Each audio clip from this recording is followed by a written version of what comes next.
My dad raised his bourbon, smiled at my brother, and said loud enough for everyone to hear, "This is the son who carries our family name." Then his eyes slid to me, flat, cold. "And my daughter," he added. "She's a burden, always has been." People laughed. Glasses clinked. I felt something crack in my chest, but I didn't defend myself. I didn't stand up. I didn't leave. I stayed seated. I stayed silent. Because behind him, the TV suddenly went black, then flashed red. Breaking news. My father's hand started to shake. And that's the moment I realized this night wasn't going to end the way any of them expected. My name is Lucia Stone. I'm 33 years old and I work in national security. Not the kind of job you explain at family dinners. The kind you summarize with, "I help plan things most people never hear about." To anyone outside our family, the Stone name meant discipline, tradition, success. To anyone inside it, the rules were simpler. Leo shined. I stayed useful. We were gathered that night at my parents' house in a small Missouri city, the same one I grew up in. July heat pressed against the windows, thick and unmoving. The table was crowded with food that looked better than it tasted. My mom had arranged everything just right, like she always did, as if symmetry could keep the peace. Leo sat near my dad, relaxed, confident, telling stories that grew a little more impressive each time he told them. People leaned in when he spoke, laughed at the right moments, asked follow-up questions. He wore a crisp, button-down sleeves rolled just enough to look effortless. I sat closer to the end of the table, same place I'd always sat. My dad loved order, titles, appearances. He believed families were like organizations. Someone had to lead. Someone had to represent the name well. Leo fit that role perfectly. He worked in public relations, knew how to talk, how to smile, how to make people feel important. I was the opposite. Quiet, observant, the one who listened more than she spoke, the one who sent money home without being asked, covered payments, bills, little gaps no one else noticed. I told myself that was what family did. You carried weight without announcing it. My mom moved between the kitchen and the table, refilling drinks, avoiding eye contact when conversations drifted too close to me. She wasn't cruel. She was careful. Silence was how she survived. Growing up, I learned early what earned praise and what didn't. Leo's accomplishments went on the wall. Mine went into boxes. When I called home with good news, the calls were short. When Leo needed help, everyone rearranged their schedules. Still, that night, I let myself hope. Hope is stubborn like that. I thought maybe this dinner was just a dinner. Maybe my dad would keep it light. Maybe my name wouldn't come up at all, and that would be easier. I remember looking around the table, noticing how normal everything seemed. The hum of the air vent. The scrape of silverware, my dad clearing his throat, tapping his glass. That was the moment I knew he was about to speak. And I remember thinking, just get through this, then you can leave. I had no idea how wrong I was. My dad stood up slowly the way he always did when he wanted attention. He lifted his bourbon and waited. The room obeyed him on instinct. Forks paused. Conversations thinned out. Even the air felt like it leaned in. "I just want to say something," he began, voice steady, practiced. "Family matters. Legacy matters." He turned to Leo first, smiled. The proud kind of smile he saved for photographs. "To my son," he said, raising his glass higher. "The one who carries our name with confidence, who represents us well, who makes us proud." Applause came easily. Someone whistled. Leo nodded, modest, already used to this. Then my dad's gaze slid toward me. It wasn't angry. That would have been easier. It was dismissive, like he was scanning an item he'd already decided not to buy. "And my daughter," he said, clearing his throat. "Well, some people are meant to shine. Others are meant to carry weight." He paused just long enough for it to sting. "She's a burden. Always has been." A few laughs followed. Awkward ones, the kind people make when they don't know what else to do. I felt my pulse thud in my ears, my fingers curled under the table nails pressing into my palm. I could have spoken. I could have corrected him. I could have reminded everyone of the years I sent money home, the nights I worked through weekends, the things I'd quietly handled, so no one else had to.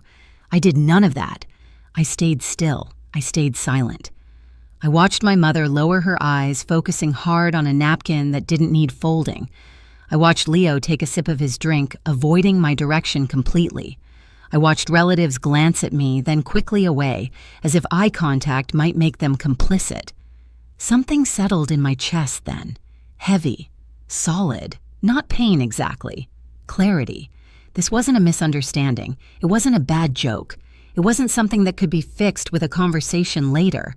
This was how they saw me. Not as a daughter, not as a sister, as excess. My dad finished his toast and sat down. Plates shifted. Someone changed the subject. Life tried to move on, but I couldn't.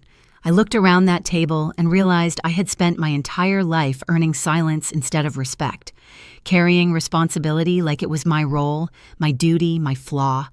I took a slow breath and let it out through my nose. If this was the story they wanted to tell about me, fine. They just had no idea how close they were to hearing the rest of it. The room tried to recover like nothing had happened. Someone asked about dessert. Someone else reached for another drink. Chairs scraped. Laughter came back in pieces, thinner than before. I sat there nodding when I had to breathing slowly, counting seconds the way I'd learned to do under pressure. My dad was mid-sentence again, telling a story about Leo, of course, when the TV in the corner flickered. At first, no one noticed. It had been on all evening, muted cycling through weather and sports highlights. Just background noise. Just light on a wall. Then the screen went black for half a second and came back red. A banner slid across the bottom. Breaking news. My dad frowned, irritated, like the interruption itself was disrespectful. He half turned in his chair. What's this now? The anchor's lips moved, still muted, but the tone was unmistakable. Urgent, formal. The kind of cadence that makes people stop chewing. Someone reached for the remote. Too late. As the volume came up, my mind drifted somewhere else entirely. Not to pride. Not to revenge. To memory. To the years I wired money home without questions. Payments. Bills. Repairs no one thanked me for. To late nights staring at my phone, wondering if I should call, knowing I'd only hear about Leo anyway. To the boxes in the attic, where my certificates and old uniforms were stacked like clutter taped shut, labeled in someone else's handwriting. I thought of how many times I'd stood exactly where I was now and told myself, just get through it. The anchor took a breath. I felt it before I heard it. A subtle shift in the room, the way bodies leaned, the way my dad's fingers tightened around his glass. Breaking news from Washington, the anchor said. The camera cut to an official-looking backdrop. A seal, a still image waiting to be named. My mother finally looked up. Her face had gone pale like she already sensed something slipping out of reach. I didn't move, didn't blink. The anchor glanced down at their notes, and that was when I understood something with absolute certainty. This wasn't luck. This wasn't timing. This was the moment everything they thought they knew about me was about to collapse.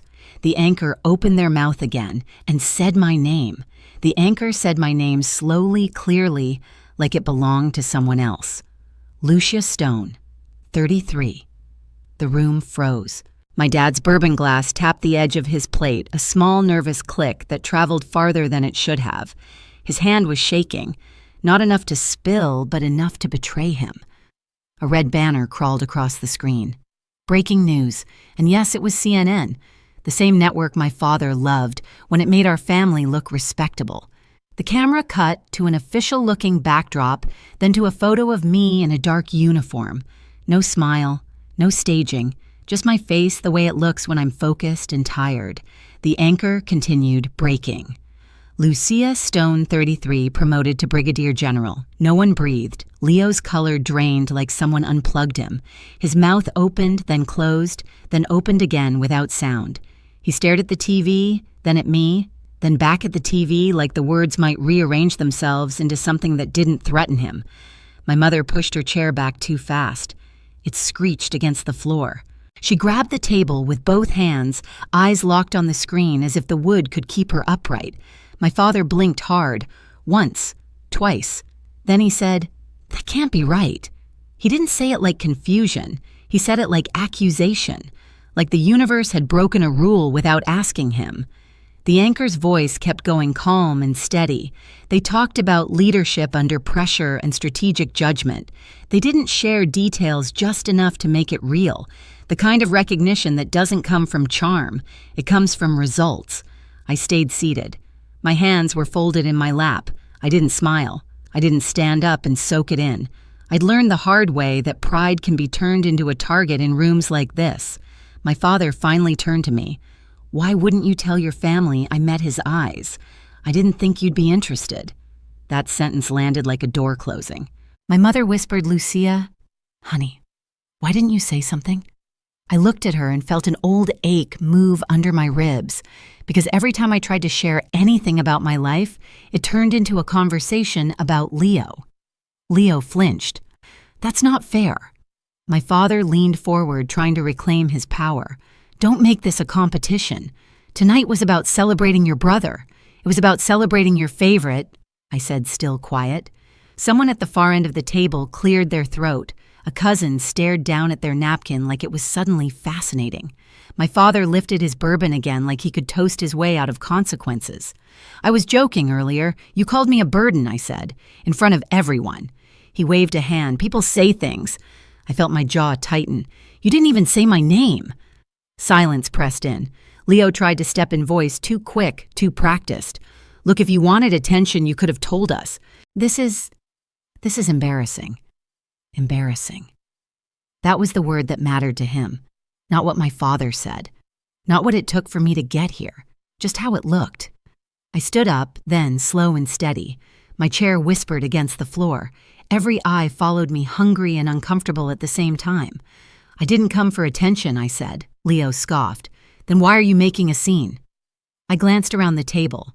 Faces pretending not to listen. Phones face down, but hands hovering. The whole room waiting for me to either beg or explode. "I'm not making a scene," I said. "I'm finally refusing to play mine." My father's voice dropped sharp. "You think a title makes you better than us?" "No," I said. "But it proves you were wrong about me." He stood up too, trying to loom. He still had that old posture of command chest out chin high. The problem was, I'd spent years in rooms with people who carried real authority. People who didn't need to humiliate their own child to feel powerful. "I raised you," he snapped. "I provided." My laugh came out small and bitter. "You provided a roof. I provided myself." My mother made a sound like she swallowed a sob. She looked at her hands instead of at me. I softened my tone just slightly. "Mom, you've watched this happen for years. You don't have to fight him. But you don't get to pretend you didn't hear it." Her eyes finally met mine. Wet, guilty, silent. Leo's voice sharpened. "You're being dramatic." I turned to him. Dramatic is building your whole life around applause and then panicking when someone else gets it. His face tightened. "What do you want, Lucia?" I paused, letting the quiet stretch. "I want you to stop using me as the invisible part of your story." My father barked. "What story?" I didn't blink. "The one where I send money home for years and you call it helping family. But it pays for Leo's image. The one where my accomplishments end up in boxes and his end up on walls. The one where I'm only valuable when I'm convenient." Leo's eyes flashed. "That's not true." "It is," I said. "And tonight you proved it, Dad." My father's grip tightened on the glass. "You're accusing us at the dinner table." I nodded. "No, you accused me first." Another beat of silence. Then my phone buzzed once in my pocket. One vibration. A message I didn't need to read to know what it meant, because this night wasn't just a family insult anymore. It was public. It was recorded. It was already moving beyond this room. My father seemed to feel it, too. His eyes flicked to the TV, then to the faces around him, then back to me. I leaned in just enough for him to hear me without anyone else needing to. "You called me a burden because you thought I'd swallow it," I said softly. "Like always." His throat moved. He swallowed. "But now," I continued, "people outside this house are going to start asking why my own family worked so hard to keep my name off the table." His bourbon glass shook again. This time, everyone saw it. For a second, nobody knew what to do with the truth. Aunt Marlene's fork hovered midair. A kid in the living room kept laughing at a cartoon, oblivious, and the sound felt wrong. Leo's knuckles went white around his water glass. He looked pale, not sick, pale exposed, pale. My mother whispered, "Lucia, are you okay?" And it hit me. She wasn't asking about the promotion. She was asking if I was about to break. I didn't. I picked up my purse and looked at my father one last time. "You wanted a toast," I said. "Congratulations. You got one." He tried to speak, but nothing came out. And in that empty space, I understood the real revenge wasn't what I said next. It was what the truth was about to make them answer for. The dinner ended without anyone saying it was over. Plates stayed half full. Dessert never made it to the table. Conversations dissolved into murmurs and excuses, people suddenly remembering long drives and early mornings. No one stopped me as I walked down the hallway. The house felt smaller than it had an hour ago, dimmer, like something essential had been switched off. Outside, the night air was cool and smelled faintly of cut grass. I stood on the porch for a moment, listening to the door close behind me. Soft, final. In the days that followed, things unraveled quietly, not with shouting or public apologies, but with distance. Calls went unanswered. Messages stayed unsent. The family group chat went silent like a room everyone pretended was empty. My father didn't reach out. Neither did Leo. And for the first time, I didn't chase them. At work, nothing changed. Meetings still started on time. Decisions still had weight. People still listened. The difference was internal. I stopped bracing myself, stopped shrinking before I entered rooms that had never asked me to. I bought a small piece of land back in Missouri, far from the house where I learned to disappear. Nothing fancy, just quiet, space, a place to build something honest. I didn't lose my family that night. I let go of the version that only knew how to take. I used to believe family was something you endured. Now I know it's something you choose. Walking away didn't make me colder. It made me clearer. If you've ever been silenced, minimized, or made to feel like a burden by the people who were supposed to love you, you're not weak and you're not alone. Your truth doesn't need permission. If this story resonated with you, share your thoughts in the comments and subscribe so you don't miss the next story.